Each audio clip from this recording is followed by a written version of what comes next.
রক্তে পদ্মে কাটা কিনা সেই প্রশ্নেই রানাঘাটে আসছেন 20শে ডিসেম্বর প্রধানমন্ত্রী নরেন্দ্র মোদী। আসলে কি ড্যামেজ কন্ট্রোলে, এই প্রশ্ন উঠছে।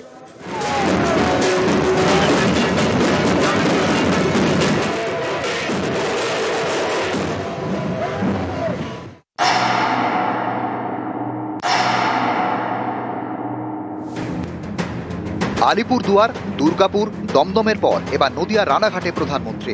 পশ্চিমবঙ্গের যে এলাকাগুলি মতুয়া প্রভাবিত তার মধ্যে অন্যতম রানাঘাট। 20শে ডিসেম্বর রানাঘাটে নরেন্দ্র মোদীর সভা। সকাল 10:30টায় রানাঘাটে নামবে তার হেলিকপ্টার।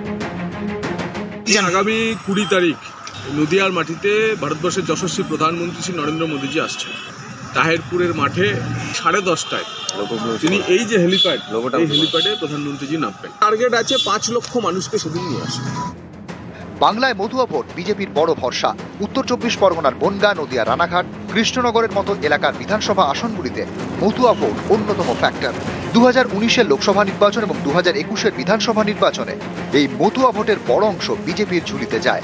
2024-এর লোকসভা নির্বাচনে হারানো জমি কিছুটা উদ্ধার করে তৃণমূল।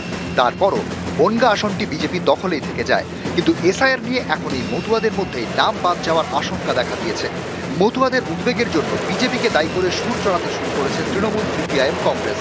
এই পরিস্থিতিতে মতুয়া প্রভাবিত রানাঘাট সফরে আসছেন প্রধানমন্ত্রী।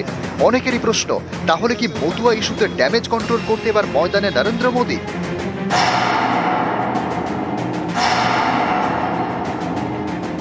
আসলে মমতাদি তো ওখানে বনগাঁয় মিটিং ফিটিং করে এসছে, জানেন, প্রচুর মতুয়ারা ছিলেন, উপস্থিত ছিলেন, এবং দিদি তো মোটামুটি অ্যাসিওর করেছে মতুয়াদের যে সবাইকার ভোটার নাম থাকবে, এখন সেই ভোটগুলো চলে আসবে তৃণমূলে। তাই নরেন্দ্র মোদী ভীষণভাবে ভয় খেয়ে গেছে। কিছু দিয়ে হবে না, তাই মোদীকে একটু নিয়ে যাওয়ার চেষ্টা করছে, তাতে কোনো লাভ হবে না। প্রধানমন্ত্রী তার একটা কথাই ছিল, বাংলার হিত গৌরব আমরা ফিরিয়ে আনতে চাই। এবং বর্তমান 15 বছরে এই বাংলাকে যেভাবে জলাঞ্জলির দিকে নিয়ে গেছেন, তার থেকে উত্তরণের জন্য তিনি বলেছিলেন বিজেপিকে আনুন, আমরা এটা করব এবং বাংলার হিত গৌরব ফিরিয়ে আনবো। অর্থাৎ আমরা তার অপেক্ষায় আছি।